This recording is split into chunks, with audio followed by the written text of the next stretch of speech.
안녕하십니까? 화장품 품질 관리. 어느덧 6주차 강의가 되었네요. 오늘 6주차 강의 1차 첫 시간 같이 여러분들하고 공부를 할 테고요. 우리가 앞에서 이미 화장품 품질 관리와 관련해서 굉장히 다양한 요소들을 살펴봤어요. 그리고 지난 5주차에는 화장품 원료들이 어떠한 조건을 갖다 갖춰야 되는지, 또 그러한 조건을 갖다 갖춘 것을 갖다가 우리가 어떻게 확인할 수 있는지, 화장품 각 원료에 대한 그런 부분들을 갖다가 우리 화장품법에 근거한 여러 가지 품질 관리 기준이라든가 또는 화장품 규격 가이드라인이라든가 이런 것들을 통해서 같이 살펴봤는데요. 그런 다양한 이제 화장품 원료들, 소재들을 갖다가 우리가 확인하고 또 품질 관리하는 차원에서 그 각각의 원료에 대한 분석 또는 시험 이런 것들을 어떻게 하는지에 대해서도 마찬가지 가이드라인이라는 걸 통해서 여러 가지 항목을 갖다가 이제 살펴봤고, 특히 화장품에서 기본적으로 많이 사용이 되고 있다고 하는 유지리들, 오일류들이죠. 유성 성분인 이런 것들에 대해서는 뭐 예를 들자면 검화가라고 하는 비누화가부터 시작해서 산가라든가 또는 에스테르가라든가 또 수산기가라든가 또는 다양한 그러한 이제 요오드가, 그렇죠? 이중결합을 갖다 가지고 있는지를 갖다 이제 우리가 알아보는 그런 이제 요오드가까지 다양한 그런 어떤 유지를 분석하고 시험하는 방법에 대해서 살펴봤고, 또 그 시험 분석하는 방법 중에는 우리가 앞에서 살펴본 것처럼 소위 이야기하는 습식 분석, 즉 약품이라든가 시약을 통해서 분석하는 이제 그런 방법이 있는가 하면, 또 다른 측면에서 앞에서 잠깐 살펴봤었지만은 기기를 통해서 그렇게 이제 분석하는 그런 내용들이 있다라고 말씀을 드렸고요.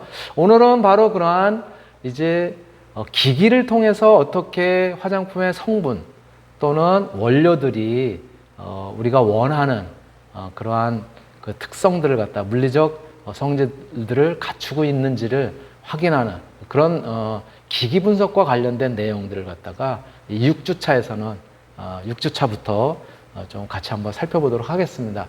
제일 먼저 우리가 굉장히 폭넓게 이용이 되고 있고, 또 비교적 아주 그 원리도, 분석 원리도 비교적 이해하기 쉬운 그런 부분의 분석 기기로서 가시광선 자외선을 갖다 활용한, 즉 자외선 가시광선을 활용한 그런 분광법이라고 하는 것이 있어요. 그래서 영어로는 UV Visible Spectrophotometry. 그래서 이제 분광법이라고 하는 거고, 분광기, 분광 분석계, 그러면 맨 끝에가 스펙트로포토메터가 되는 거예요. 바로 그러한 방법을 이용한 분석 기기를 갖다 여기에 이제 여러분들한테 그림으로 이렇게 이제 표현을 했는데요. 굉장히 심플하죠? 그쵸? 저기에 이제 왼쪽에 있는 뚜껑을 갖다 열어서 거기에다 이제 샘플을 집어넣고, 그리고 오른쪽 하단에 있는 버튼을 누르고 그러면은 자동으로 분석이 돼서 그래서 이제 나오게 되는 기기고요. 이 기기는 굉장히 단순화되어 있으면서도 굉장히 효율적으로 만들어져 있는 기기고요. 여기 지금 여러분들한테 제시되어 있는 이 기기가 우리나라에 그 본사를 두고 있고 우리나라에서 만드는 그런 이제 분석 기기 회사예요. 메카시스라고 하는 분석 기기 회사에서 나온, 이게 이제 옵티젠이라고 하는 UV Visible 스펙트로포토메터, 즉 분광 분석기예요. 굉장히 그 국내에도 많이 보급이 되어 있고, 또 분석 정확도라 그럴까, 이런 부분도 굉장히 뛰어난 기기 중에 하나예요. 자, 그렇다면 우리가 자외선 가시광선을 활용한 분광법, 분광 분석이라는 것이 어떤 건지 한번 살펴보겠습니다. 바로 이러한 분광 광도법의 원리에 대해서 잠깐 이제 살펴본다면요, 이 분광 광도법이라는 것은 시료, 어떤 시료가 가지고 있는 그 특성에 따라서 그 시료가 흡수하는 빛의 양, 예, 요거를 갖다가 파장에 따라서 측정을 해서 그래서 이제 분석하는 거예요. 이게 무슨 얘기냐? 무슨 원리를 갖다가 얘기하는 거냐? 뭐 그래서 제가 조금 내용들을 갖다가 이제 간단하게 몇 자 적어봤어요. 예, 어떤 물질에 빛을 갖다가 쬐어주게 되면은 그 물질을 갖다가 구성하는 입자들, 그 분자들은 빛의 영향을 갖다가 이제 받게 되는 거예요. 우리 빛이라는 것이 사람도 이렇게 태양빛을 갖다 딱 쬐게 되면은 따뜻하게 느껴진다라든가 그죠? 기분이 상쾌해진다라는 뭔가 영향을 받잖아요. 마찬가지 모든 물질은 빛을 갖다 쬐어주게 되면은 그 물질이 구성하는 분자들이 빛의 영향을 갖다 이제 받게 되는데요. 특히 분자가 빛을 갖다 이제 흡수를 하게 되면은 분자의 에너지가 높아지게 됩니다. 우리가 햇빛을 갖다 쬐었을 때 따뜻해지는 것처럼 이렇게 분자의 에너지가 높아지게 되는데요. 바로 이러한 상태를 쉽게 말해서 뭐라고 얘기하냐면 에너지가 높아지니까 뭔가 그 분자들이 활동하려고 막 그러는 상태. 이거를 우리가 조금 전문적인 표현으로 뭐라고 얘기하냐면 들뜬 상태 이렇게 표현을 하고 요거를 다른 표현으로는 여기 상태 이렇게 표현을 합니다. 바로 이렇게 들뜬 상태가 되고요. 분자가 흡수했던 이제 빛을 다시 이 어떤 물질이 이제 방출을 하게 되면은 에너지는 다시 이제 낮아지는 그런 형태를 갖다 이제 보이게 돼요. 분자가 이제 가장 낮은 에너지 상태를 갖다 가지고 있을 때 요거를 뭐라고 얘기를 하냐면은 바닥 상태 이렇게 얘기를 합니다. 그리고 이렇게 바닥 상태에 있을 때 우리가 쬐어주는 빛을 또 어떤 것을 통해서 이제 에너지를 전달하게 되면 빛이라는 것은 여러분들이 뭐 중학교 고등학교 때도 배웠겠지만은 파동을 갖다 이루면서 진행을 하기도 하지만 그 빛이라고 하는 것은 그 입자 굉장히 아주 미세한 그런 입자 알맹이 이러한 이제 알맹이로 구성을 하고 있는데요. 바로 이러한 알맹이는 파장에 따라서 이 파장에 따라서 에너지가 다르게 나타나요. 그것을 우리가 뭐 여러분들도 과학이나 물리 시간을 통해서 배웠겠지만 바로 빛 알맹이가 가지고 있는 에너지라고 하는 것은 이렇게 표현이 돼요. 이 에너지는 H 누라고 표현을 하고요. H는 상수이고요. 누라고 하는 것은 진동수가 되는데 진동이 그러니까 많아지면 저 상수 H 값은 고정값이니까 진동수가 많아진다면 에너지가 크다는 얘기죠. 진동수가 적다면 에너지가 작다는 얘기고요. 그런데 저 진동수라고 하는 것은 또 어떻게 표현을 할 수가 있냐면요. 람다분의 C로 표현해요. 람다분의 C. 여기서 이 람다라고 하는 것이 바로 뭐냐면은 파장이에요. 파장의 길이. 를 갖다 이제 나타내게 되는 것이고요. 따라서 파장 람다가 길수록 파장 람다가 길어지면 어떻게 돼요? 저 에너지 값은 저게 분모했으니까 그쵸? 길어지면 작아지게 되는 거죠. 그쵸? 또 반대로 진동수가 작을수록 진동수가 작아도 작아지게 되는 것이죠. 에너지가 작아지는 거고 이 파장이 짧아지면 짧아질수록 저게 분모했으니까 짧아지면 짧아질수록 에너지가 커지게 되고 또 진동수 누라고 하는 것도 클수록 에너지가 이제 커지는 그런 특성을 갖다 이제 보이게 되는 것이죠. 그렇기 때문에 우리가 어떤 물질에 쬐어주는 그런 빛의 파장에 따라서 그 물질이 가지고 있는 분자에 미치는 영향 이런 것들이 서로 다르게 나타나는 건데요. 바로 우리가 오늘 이제 같이 살펴보게 되는 이런 이제 분광광도법에서 많이 이제 사용되는 그 빛의 파장 범위 요거는 주로 이제 자외선. 자외선의 경우에는 파장이 대략 180에서 320 나노메타 정도의 이제 파장을 갖다 가지고 있고요.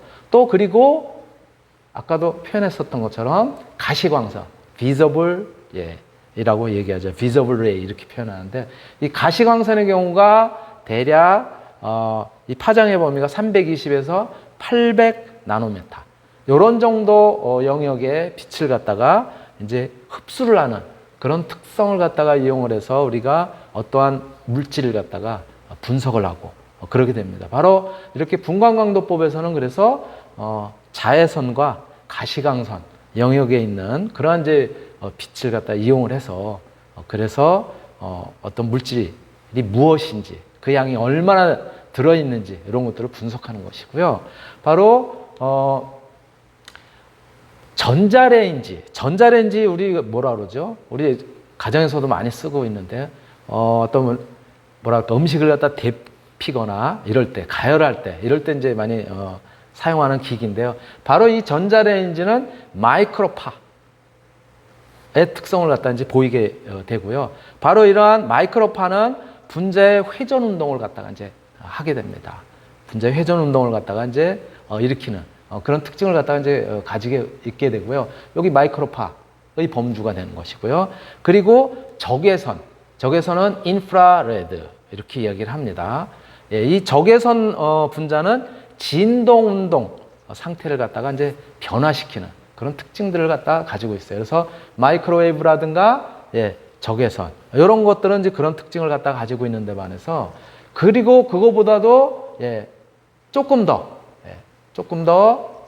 뭐라 그럴까 이제 파장이 작은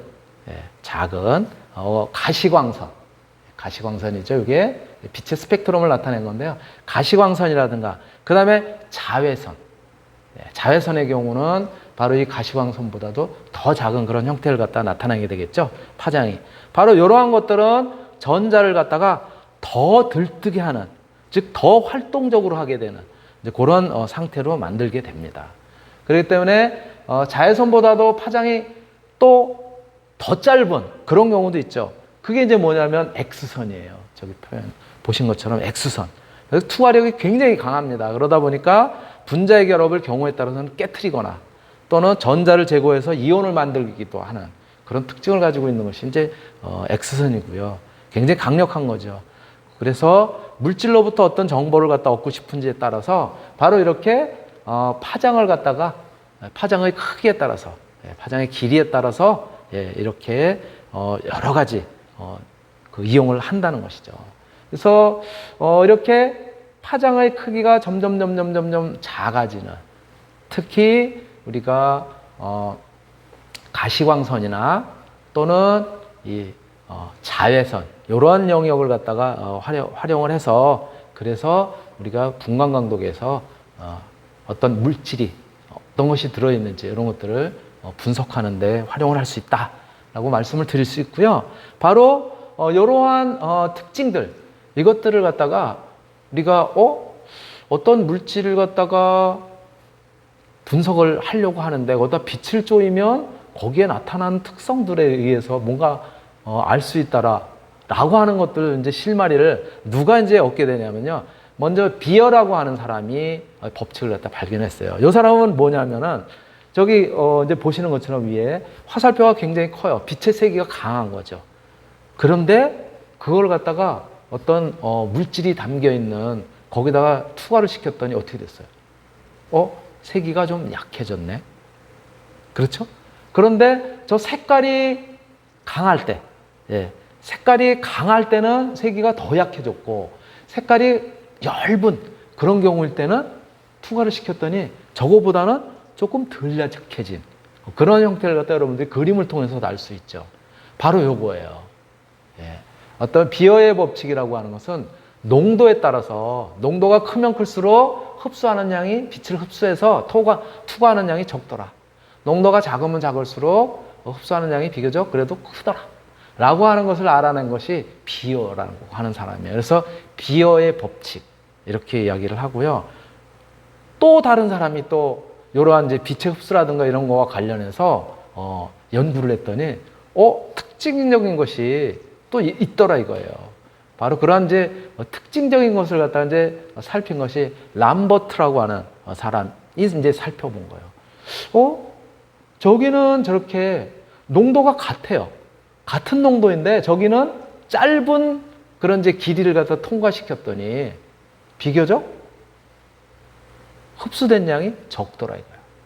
그런데 반해서 긴 거리를 갖다가 똑같은 농도인데도 불구하고 긴 거리를 통과를 시켰더니 빛이 흡수가 많이 돼서 처음에 들어갔었던 강도보다는 훨씬 약한 그런 빛의 세기를 갖다 보이더라.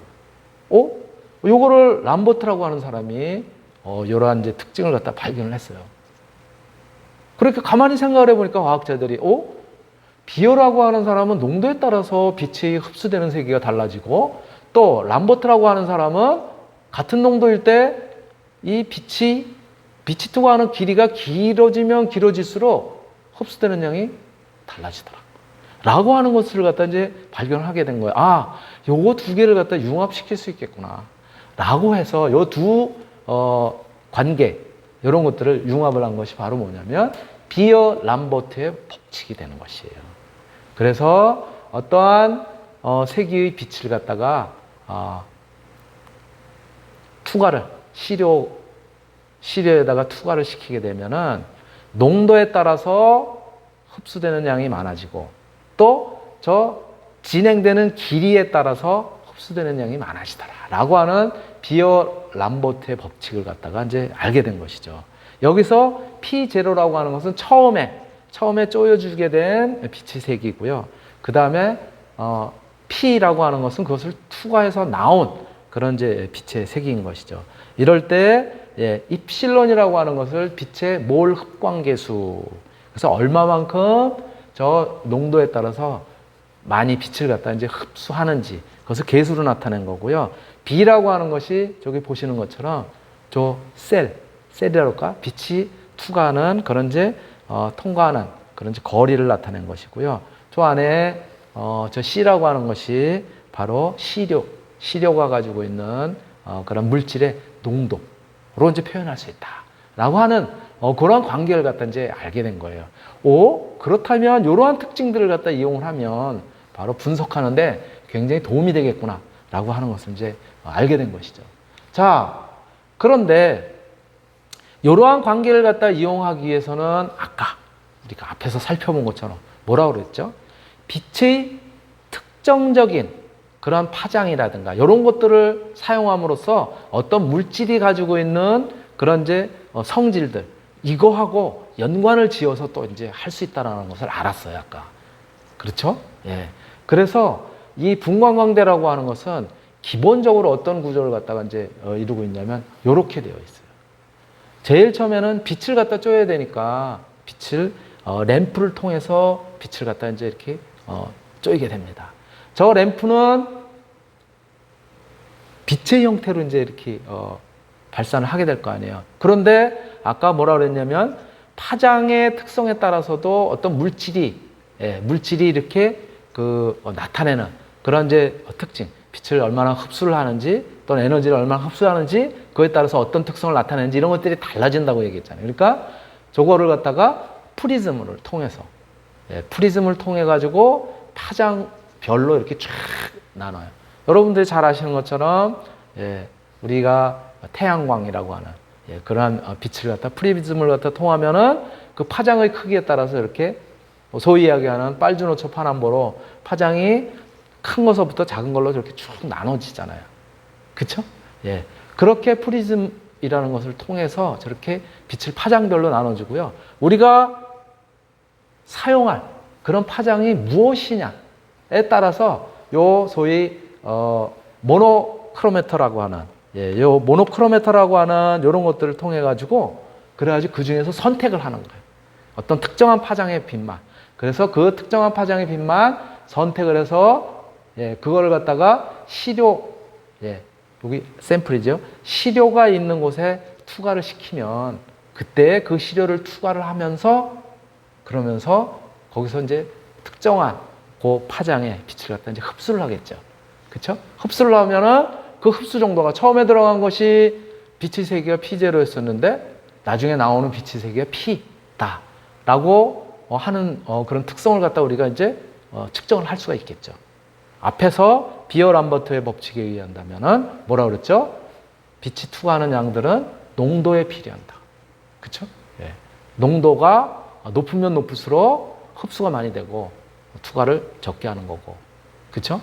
그리고 농도가 옅어지면 옅어질수록 흡수가 적게 되고 그리고 투과를 많이 하게 되는 이제 그런 특징을 갖다 나타낸다고 그렇게 비어 람버트의 법칙을 적용을 하면 그렇게 될 수 있다고 하니까 바로 이러한 형태를 갖다가 그대로 빛의 세기가 처음에 집어넣은 게 어느 정도고 나중에 빠져나온 게 얼마인지를 갖다가 여기서 포토셀이라고 하는 저 셀을 갖다가 통해서 그 양을 갖다 측정을 해서 그것을 갖다가 이제 그래프 형태로 이렇게 나타내 주는 것. 바로 이것이 이제 검출기가 하는 역할인 것이죠. 전체적으로 그래서 분광광독에는 이러한 형태의 구조를 갖다가 이제 이루고 있고요. 그런데 저 중간에 램프에서 나오는 빛을 갖다가 프리즘을 통해서 바로 저렇게 할 수도 있는데요. 저기에 프리즘으로 들어가는 빛이 확 이렇게 확산이 돼가지고 가게 되면은 프리즘으로 이 하나의 빛만 이렇게 쫙 가가지고 하게 되지 않잖아요. 그래서 이렇게 중간에 컬리메터라고 렌즈를 갖다가 이제 끼는 경우도 있어요. 그래서 렌즈를 통해서 그 빛을 갖다가 한 군데 모아서 그래서 저 프리즘을 갖다가 통해서 그래서 파장별로 이렇게 나누고 그리고 저 슬릿을 통해서 우리가 필요로 하는 그러한 파장들만 시료로 통과를 시킬 수 있습니다. 그리고 디텍터를 통해서 그래서 이렇게 경우에 따라서 이렇게 디지털로 나타나기도. 아까는 그래프로 나타났었잖아요, 그렇죠? 그 값들이. 그런데 이렇게 디지털의 형태로 이렇게 수치로 구체적으로 이렇게 표현하는 그런 형태도 이제 있게 되는 것이고요. 저거는 이제 빛의 스펙트럼의 형태를 갖다 이제 우리가 볼 수도 있는 거고요. 바로 이러한 방식으로 우리가 이제 어떤 물질의 특성들, 어떠한 물질인지, 또 그 물질이 얼마만큼 들어있는지 이런 것들을 알 수가 있는데 이때 이 분광광대를 구성하고 있는 장치로는 아까 말씀드렸었던 것처럼 이제 빛을 갖다가 먼저 쪼여줘야 된다 그랬잖아요. 그 빛을 갖다가 발생시키는 광원들의 종류로는 이렇게 여러 가지 유형이 있어요. 수소 방전관이라든가 또는 중수소 방전관 또는 수은 방전관, 텅스텐 필라멘트와 같은 다양한 유형의 것들이 쓰여요. 자, 이렇게 다양한 유형들이 쓰이는 이유는 뭐냐면 이렇게 저거는 이제 전구나 마찬가지예요. 빛을 갖다 발하는 그런 건데요. 이 수소 방전관의 경우는 대략 파장 범위가 165에서 375 나노미터. 그러니까 대략 어느 정도예요? 주로 이제 어느 정도 범위? UV. 그쵸? UV. 자외선 영역을 갖다가 이제 주로, 이때 이제, 빛을 갖다 이제 발하게 되고요. 중수소 방전관 같은 경우도, 수소 방전관과 같은, 수소냐? 중수소냐? 요거는 원자량의 차이가 있을 뿐이잖아요. 그쵸? 같은 이제 수소인데 동위원소예요. 그래서 거의 이제, 갖게 되고요. 요 수소 방전관의 경우에는 빛의 세기가 비교적 약한 그런 특징을 나타내고 중수소의 경우에는 그래도 빛의 세기가 수소 방전관보다는 훨씬 커다란 그런 특징을 갖다 보이게 됩니다.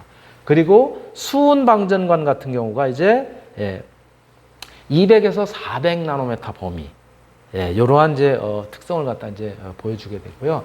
그리고 우리가 이제 굉장히 긴 그런 이제 파장을 갖다가 가지는 빛까지 발산하게 되는 광원으로서 이제 텅스텐 필라멘트가 많이 쓰이게 되죠.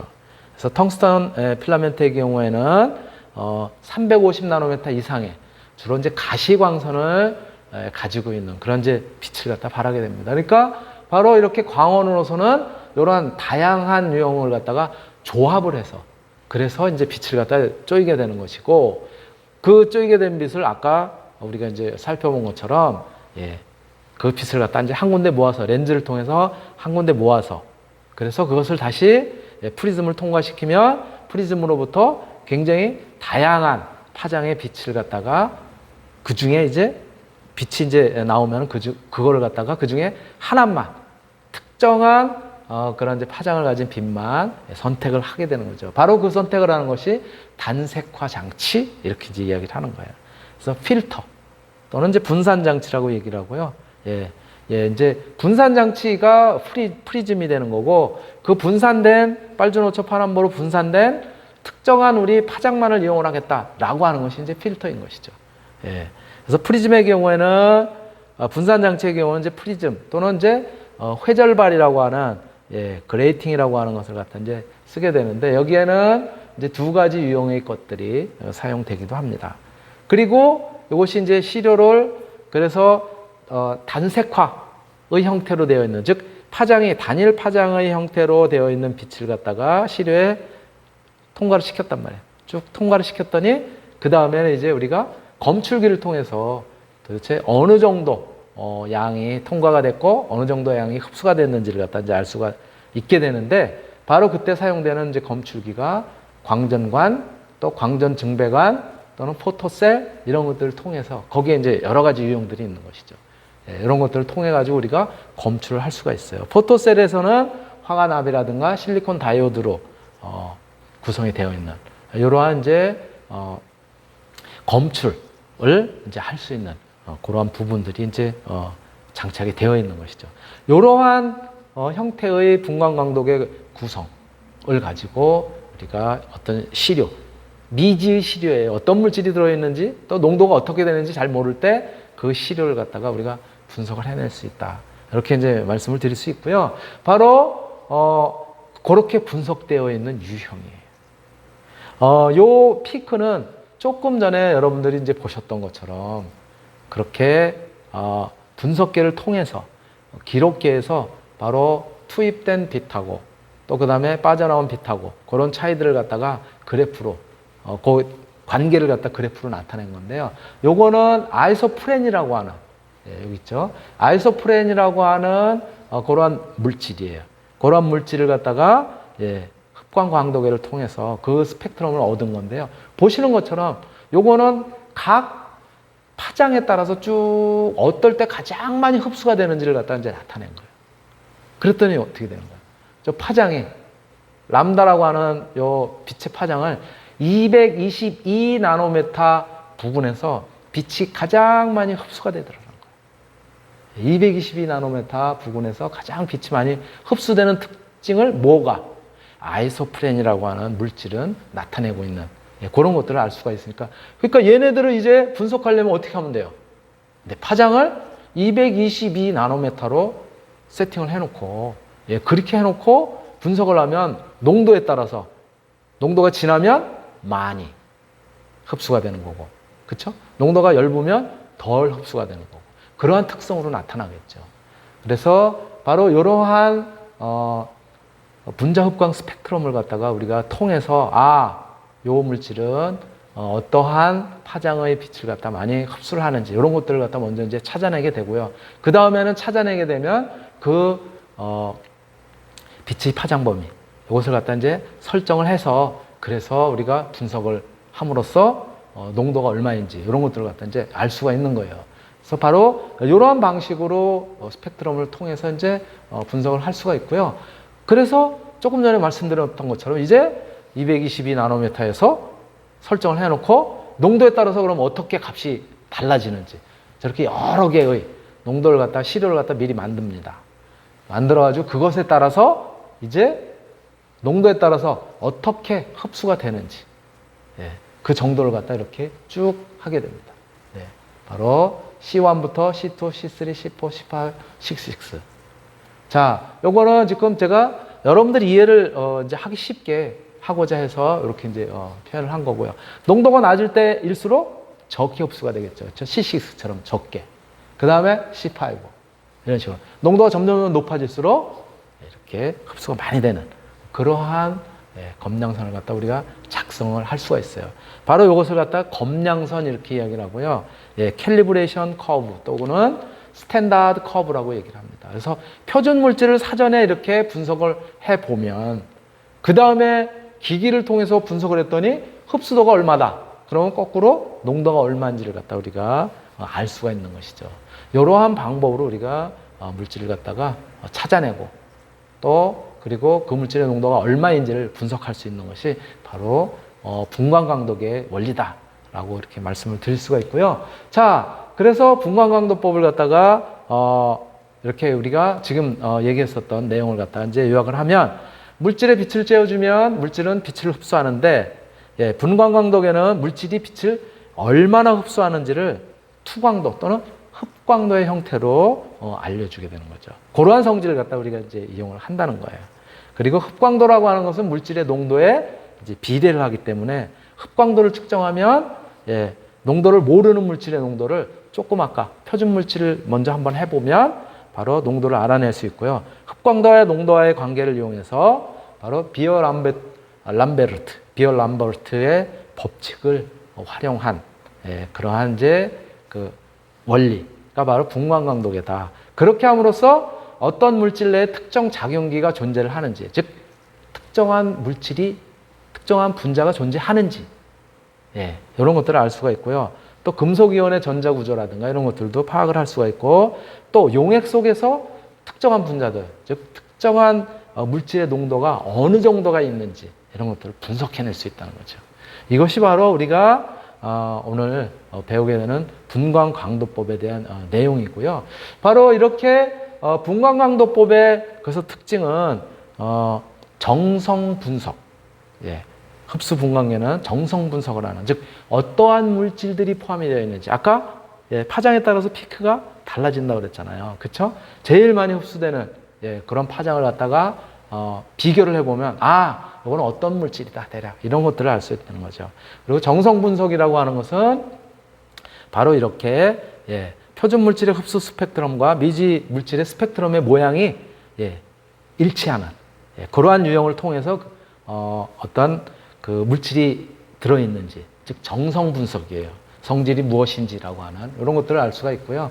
또 용매도 여러 가지 종류를 갖다가 이제 선택을 함으로써 투과성이라든가 또 흡수실에 미치는 그러한 것들을 갖다가 이제 우리가 영향을 갖다가 이제 알 수가 있기 때문에 용매도 자외선 가시광선 영역에 따라서 그 사용되는 용매의 종류가 물을 그대로 사용할 것인지, 에탄올을 사용할 것인지, 또 헥산을 사용할 것인지, 아세톤을 사용할 것인지, 또는 뭐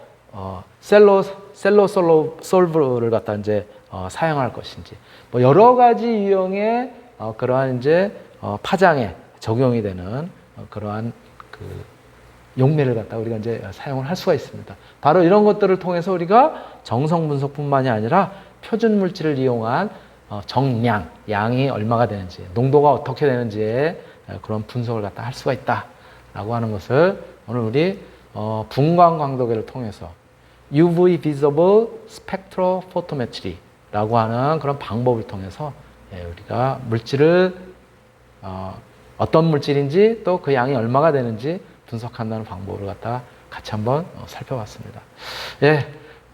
제가 준비한 내용은 오늘은 분광 강도법을 갖다 이용한 그런 이제 물질 분석에 대해서 설명했습니다. 마치도록 하겠습니다.